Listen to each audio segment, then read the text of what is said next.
నమస్తే అండి. Welcome to our channel. మనతో ఈరోజు పొలిటికల్ అనలిస్ట్ శ్రీలీల గారు ఉన్నారు. మేడం నమస్తే. నమస్తే అమ్మా.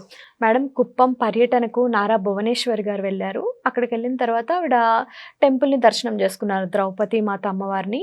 అయితే అది అయిన తర్వాత ఆవిడ మాట్లాడారు. అంటే ఆవిడ బేసికల్గా బయటకు వచ్చి కొన్ని టాపిక్స్ గురించి మాట్లాడరు. But for the first time ఆవిడ ఒకప్పుడు జరిగిన నీచాతి నీచమైన సంఘటనను మళ్ళీ ఇప్పుడు ఆవిడ మాట్లాడడం జరిగింది. ఆ మాటలు ఏం మాట్లాడారు, అసలు అప్పుడు ఏం జరిగింది అనేది క్లియర్గా చెప్పండి. నిజంగా బాధాకరమైన విషయం. అంటే ఒక మహిళకి మనం ఆ రోజున కురుక్షేత్రం అప్పుడు లేం. ఆ రోజున మయ సభలో ఏం జరిగిందో తెలియదు, ఆ కౌరవ సభలో ఏం జరిగిందో తెలియదు. కానీ గౌరవ సభలో మాత్రం 23 టీడీపీ నాయకులు ఉన్నప్పుడు 151 మంది వైఎస్ఆర్సీపీ పార్టీ వాళ్ళు కౌరవులుగా మారి నీచాతి నీచమైన దుర్యోధన దుశ్శాసన పర్వాన్ని మనకు ఆ రోజున చూపించారు. నిజంగా ఇలానే ఉండిద్దా?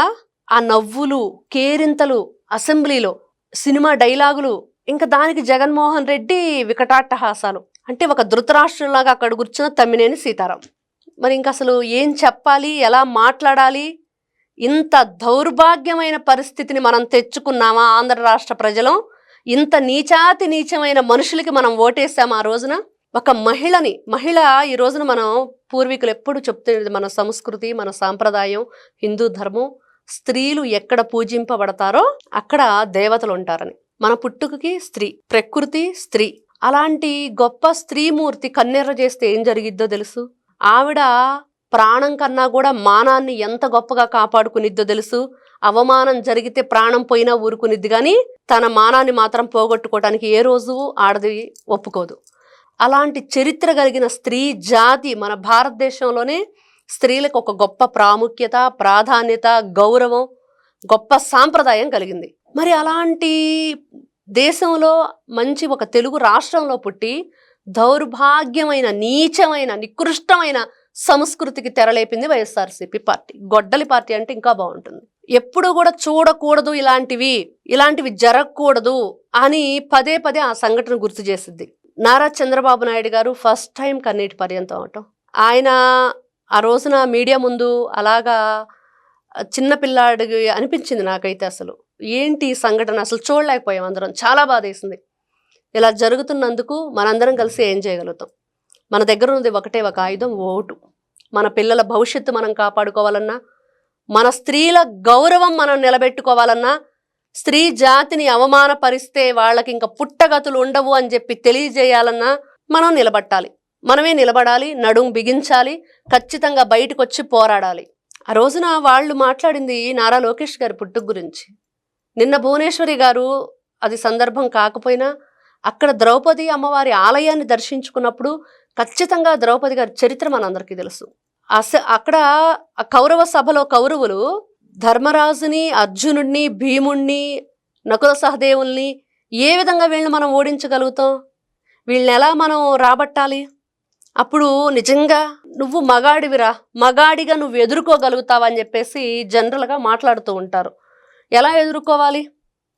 నువ్వు నీతిగా, నిజాయితీగా ఒక రాజకీయ నాయకుడిగా నీ దగ్గర రాజసం ఉంటే, ఆ గౌరవం ఉంటే, నువ్వు అదే టీవీతో, హుందాతో రాజకీయంగా ఎలాంటివి ఉన్నాయో దాని గురించి సబ్జెక్ట్ పట్టుకొని వెళ్తారు.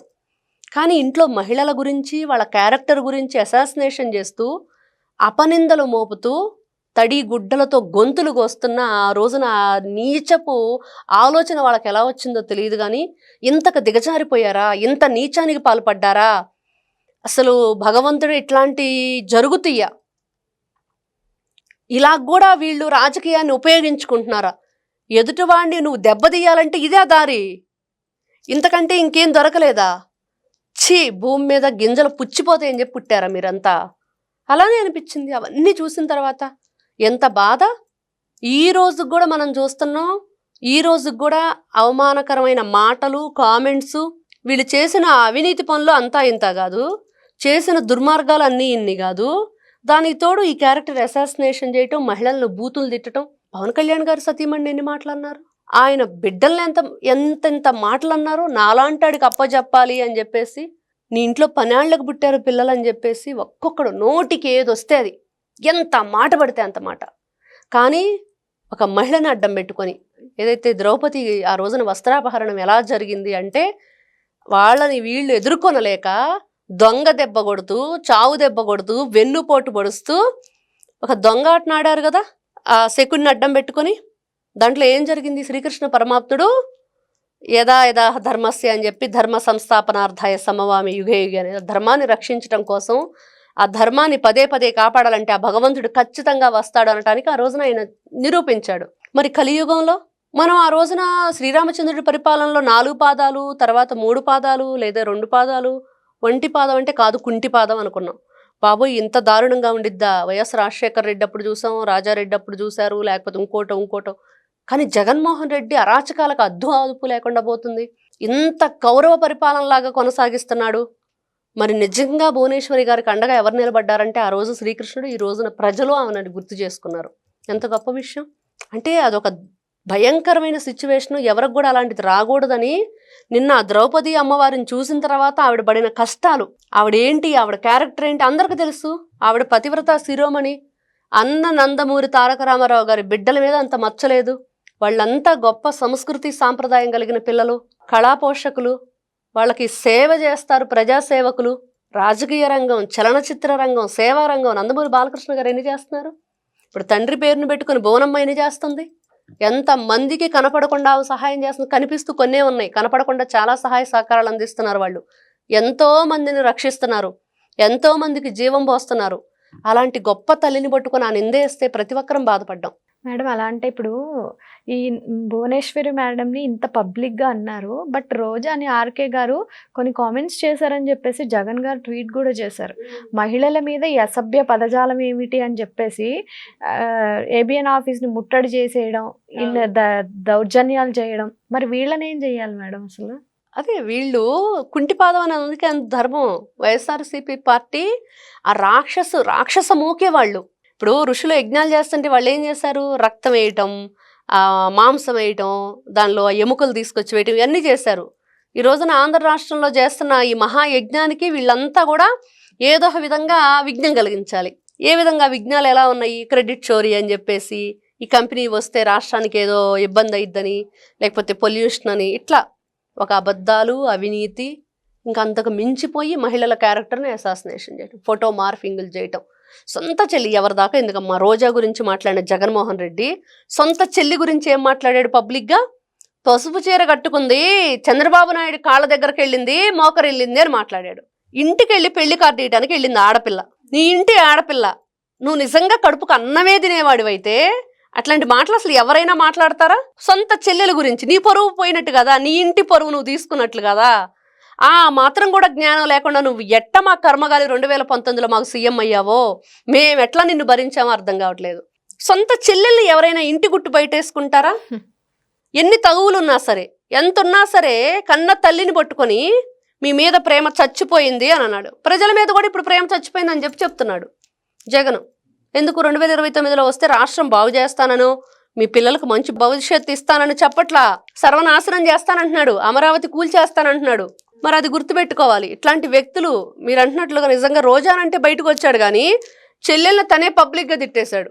మీ మీద ప్రేమ చచ్చిపోయింది అన్నాడు. కన్న తల్లి ఆ ఏదైతే ఆ ఇడుపులపాయలో వైఎస్ రాజశేఖర రెడ్డి గారి వర్ధంతికో లేకపోతే ఇంకోటి వీళ్ళు కలుసుకుంటారు. దగ్గరగా ఆప్యాయంగా కన్న తల్లి దగ్గరికి వెళ్ళి ఆశీర్వాదం కూడా తీసుకోడు. ఇదా ఇంత భయంకరమైన మనుషులతోట మనం ఈ రోజున ఈ రాజకీయ నాయకులని చెప్పుకుంటూ ప్రజాప్రతినిధులు అంటూ ఎందుకు మనకి కర్మ? రాష్ట్రానికి ఇట్లాంటి వ్యక్తుల్ని నిజంగా సమాజంలో ఉన్న కొంతమంది పెంచి పోషిస్తున్నారు. అంతే, అదే జరుగుతుంది. కాబట్టి దయచేసి ఇట్లాంటి వ్యక్తులకు సపోర్ట్ చేయొద్దు. నిజంగా ఈ రోజున భువనమ్మ మాట్లాడిన మాటలు అక్షర సత్యం. ఆ రోజున అందరం బయటకు వచ్చాం, అండగా నిలబడతా ఉన్నాం. నిజం గెలవాలి అన్న ప్రోగ్రాం ఏదైతే ఉందో అందరం వెళ్ళాము. ప్రతి ఇల్లు ఎలా ఆదరించిందో భువనమ్మని, ప్రతి మనిషి ఏ విధంగా దగ్గరకు తీసుకున్నారో చూసాము. ఇంతకంటే ఇంకేం కావాలి? ఒక వ్యక్తి జైల్లో ఉంటే ఆయన ఘన చరిత్రను బయటికి తీసిన చరిత్ర నారా చంద్రబాబు నాయుడు గారిది. ఒక హైటెక్ సీఎంగా, ఒక ఏపీ బ్రాండ్గా, ఒక గొప్ప చరిత్ర సృష్టించిన వ్యక్తిగా, సైబరాబాద్ సృష్టికర్తగా ఆ రోజున ఎవ్వరం వెనకాడలేదు. ప్రతి ఒక్కరం బయటికి వెళ్ళాం, మా వాయిస్ వినిపించాం. బాబు గారికి కావాల్సింది బెయిల్ కాదు, ఆయన్ని బయటికి తీసుకురండి అని చెప్పి కోరుకున్నాం. ఒక మహిళ కాదు, ఎంతో మంది మహిళలు బయటకు వచ్చేసి ఒక నాయకుడికి కావాల్సింది అదే. ఆ రోజే గెలిచారు ఆయన, ఆ రోజే ఆయనకు పట్టాభిషేకం అయిపోయింది. ఏదో ఫార్మాలిటీగా సీఎం అయ్యారని చెప్పి అనుకుంటున్నాం కానీ ఆయన ఎప్పుడూ అందరి దృష్టిలో సీఎంఏ. ఎందుకంటే ఒక చరిత్ర సృష్టించే నాయకుడు ఉన్నప్పుడు ప్రతి ఒక్కరం హత్తుకునిద్ది హృదయానికి ఆ విషయం. ప్రతి ఒక్కరం దాన్ని మళ్ళీ మళ్ళీ మాకు ఆ వ్యక్తే కావాలి, మళ్ళీ మా రాష్ట్రాన్ని మేము మంచిగా చూసుకోవాలి, బిడ్డల భవిష్యత్తును ఆయన చేతుల్లో పెడితే ఏ ఢోకా ఉండదు. లేకపోతే ఎక్కడ 47 అమ్మా, 2047 విజనరీగా ఆయన ముందుకు వెళుతున్నాడు. స్వర్ణాంధ్రప్రదేశ్గా తీర్చిదిద్దాలనే కలలు కంటున్నాడు. భార్య లేదు, బిడ్డలు లేదు, ఫ్యామిలీ లేదు, ఏ రోజు కూడా ఆయన ఆలోచించలేదు కదా. వీళ్ళ చేత ఈ బూతులన్నీ తిట్టించుకుంది రాష్ట్రం కోసం, వాళ్ళ ఇంటి కోసం, రాష్ట్ర ప్రజల కోసం. కాబట్టి నిజంగా ద్రౌపదిని ఏదైతే కౌరవులు దుశ్శాసన పర్వానికి ఆ రోజున దారితీసిందో, వైఎస్ఆర్సీపీ పార్టీ అధికారంలో ఉన్నప్పుడు కూడా అలానే మితిమీరి ఆ ఖండకావరంతో అధికార గర్వం అనాలా, మదం అనాలా, దాంతో రెచ్చిపోయారు. ఆ రోజున ఏం చెయ్యాలి, ఇట్లాంటి వాళ్ళకి ఎవరు వేస్తారు, ఎవరు పెడతారు పులి స్టాప్ అంటే ప్రజలే పెట్టారు. ఒక్క ఓటు హక్కుతోటి జగన్ని పక్కన పడేశారు. ఎవరైనా సరే తప్పు చేస్తే శిక్ష ఉంటుంది, అది ఎలా ఉంటుంది అనటానికి ఎన్నో పురాణాలు మనం చూసుండం, జస్ట్ ఆ కథలు వింటున్నాం. కానీ మన ఎదురుగా జరిగిన కథ మాత్రం ఈ గొడ్డల పార్టీ కథ. Okay, thank you madam. నమస్తే.